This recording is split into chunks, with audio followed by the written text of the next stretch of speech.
So, first to clarify, Journey to Forgiveness is written by me under the name Kimberly J.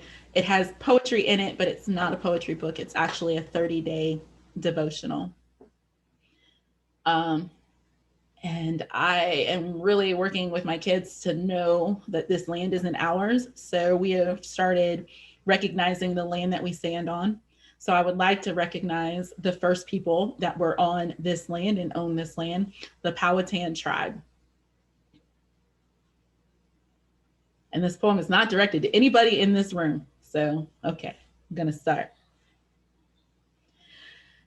You seem a bit confused on whom your eyes have rested upon, like you don't recognize the greatness that stands emphatically before you, and your lips try to tell a lie of respecting me, the woman, queen, mother, who stands behind that gift bestowed so gracefully upon my shoulders, which, by the way, has been nurtured with nothing but tender love and care from the day the doctors foretold of my birth until this very breath I take. And not to be mistaken, I am fully in tune, honored to have, and in love with all my namesake has to offer. But by no means am I new to the game, and I refuse to let your masculinity downplay, understate, humiliate, minimize, or take away from all that I have accomplished, obtained, declared, created, brought into being, and realized while being on this stage. So, before I get carried away by the disrespect your eyes admit you intentionally give, I'll take this moment to properly introduce the celestial goddess about to bring you to your knees and have you begging, baby, please, give it to me slow, because I don't think I could take no more. S is for she. She is a woman phenomenally, and she'll murder you with her pen and turn around and write your eulogy. That's how epically her words flow. P is for purposefully powerful. She knows exactly what she's doing and places every perfectly timed punch. So if she catches you with only a glance and blow, no, it was flawlessly planned and predestined to land so that the evidence of your whipping wouldn't take away from your rosy cheeks' glow. E is for enlightened. She is energy driven and learned long ago that emotions don't belong on sleeves, but she'll play with them however she damn well pleases. C is for careless and cantankerous. Oh, she ain't.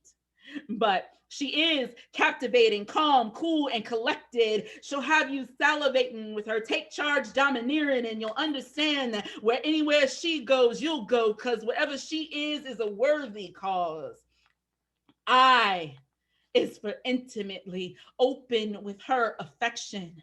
She'll dress your wounds intricately and make you believe the caress of her touch as she stitches you up is the intimacy that dreams are made of. And with her, you can share your innermost thoughts, and instinctively, you know you are safe inside her soul. A is for aptly named. She is addictive.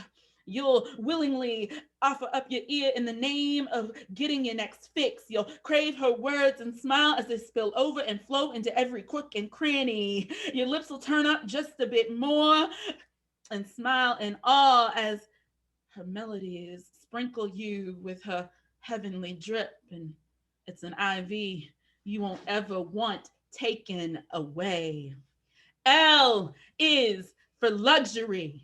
You bathe in her illuminating light and know that you have been loved when she walks away, her hips sashaying in loyalty. She's left all she has within your grasp, and truth be told, you're breathless. And you pray that she'll come back once more, that those weren't just sweet nothings she was whispered in your ear, and that she won't leave you so restless. K is for kind and kinky too. Baby, don't you know? You've just been subdued by the one and only. So don't you dare allow your mouth to form nothing else to say, because unless I say otherwise, and trust me, I won't, you'll address me as Special K, henceforth forevermore from this day. But can we talk about sex? Like, Seriously, can we talk about sex? Like, can we talk about how it is completely okay, normal, and maybe even expected that you will send me an unsolicited dick pic, and when I refuse or don't respond in some form of magnificent wonder, or my silence isn't the kind induced by awe, I become that ugly bitch, the one whom no one wants. Can we talk about sex? Like, how your body count is an unspoken badge of honor, proudly displayed in notches on bedposts with no change in scenery or stretching towards your destiny, no growth that can be obtained because you're still in your mama's house.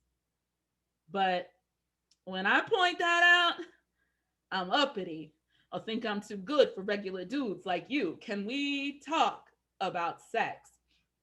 Like, why is it okay that you can call me in the wee hours of the night, demanding to invade my spaces and silently declaring I forgo things I find important, like sleep, to satisfy your appetite?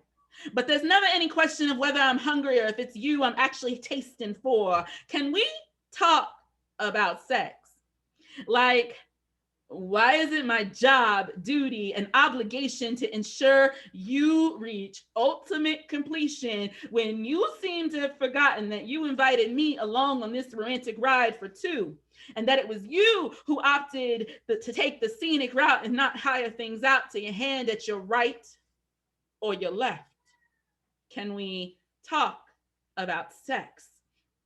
Like, why is it weird? I know exactly what I enjoy, but you have no qualms telling me how to go just so when I am engaged in deep throat as if I am in your employ. Can we talk about sex? Like, why does there have to be a complete examination or inspection of the grounds before you'll venture down below? Oh, but you'll drop trowel at the mere hint that you might get pleasurement and request fulfillment be given regardless of any activity you've partaken in that may have left a less than heavenly scent down in your underpants. Can we talk about sex? Like, why is it when I am exploring all things that contribute to who I am sexually, it must be something that is done purely for your enjoyment and consumption? And how dare I have the audacity to deny your request? I mean, surely. Can I watch? It's not a question that requires any kind of dignified response and was only asked in jest, right? Can we talk about sex? Like, why is it so hard for you to understand I like it rough around the edges? So yes, I'm being completely serious when I say put my throat into the palm of your hand, your fist when we kiss, and shove me against the wall. But you watched some Kevin Hart special, and now you insist we use words like pineapple, as if we ever even did things where safe words needed to exist to begin with. Can we talk about sex? Like how I'm semi into dominatrix and get a thrill at tying you up and having my fill. Can we talk about sex? Like how I'm undersexed and overworked and all this is causing stress within our house. Can we talk about sex? Like how, yes, I just want to be fucked, but it's more than insert hard cock into wet vagina. Please, I'm begging you. Can we talk about sex yet?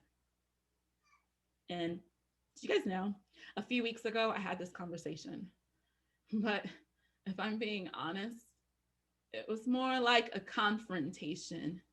See, you kept asking and demanding of me, what did I get from being on this stage? And every answer I gave just wasn't good enough and didn't seem to satisfy your curious eye.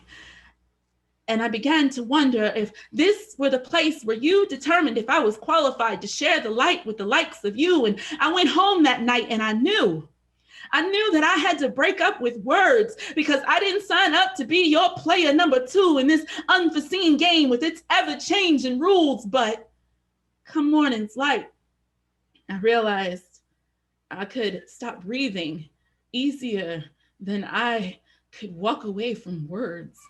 See, words and I have a bond that goes way back. In fact, my mama said I never stopped talking once I learned how. That's the kind of relationship words and I have. Words teaches me things like how to be angry eloquently and beautiful before they ever even see me coming. Words taught me how to wield this double-edged sword and how to hold my shield. Careful, not too high, because you got to remember to protect the important parts like your heart, because sticks and stones may break your bones, but words, oh, they'll hurt you. Words taught me that love is a verb in action. Words introduced me to paper and pen, and where words is my best friend, paper and pen my lover. And we all live together in a world where threesomes do exist, and it's quite the normal thing to do. Words doesn't give it to me, doesn't sugarcoat things, and words gives it to me straight. But words lets me pretend that I am a princess and I live in a castle and my Prince Charming waits somewhere just beyond the gates. But at the end of the day, when I am still lonely, words is there waiting for me. Words waits patiently. And when words is choked by tears before words has a chance to speak, words doesn't get angry. Words knows. Words will breathe again. Words. Words says things like, why are you crying, girl? They are no better than you, girl. Pick your head up, girl. You are no doormat, girl. Damn, words. Sometimes I wonder if paper and pen get jealous of this thing that words and I have become, because I fell in love with words before I ever even understood what love was. And late at night, when words and I stare up at the same nighttime sky, wishing we might have whatever wish we wish tonight. I wish for words to have fallen in love with me before words knew what love was. See y'all after the break.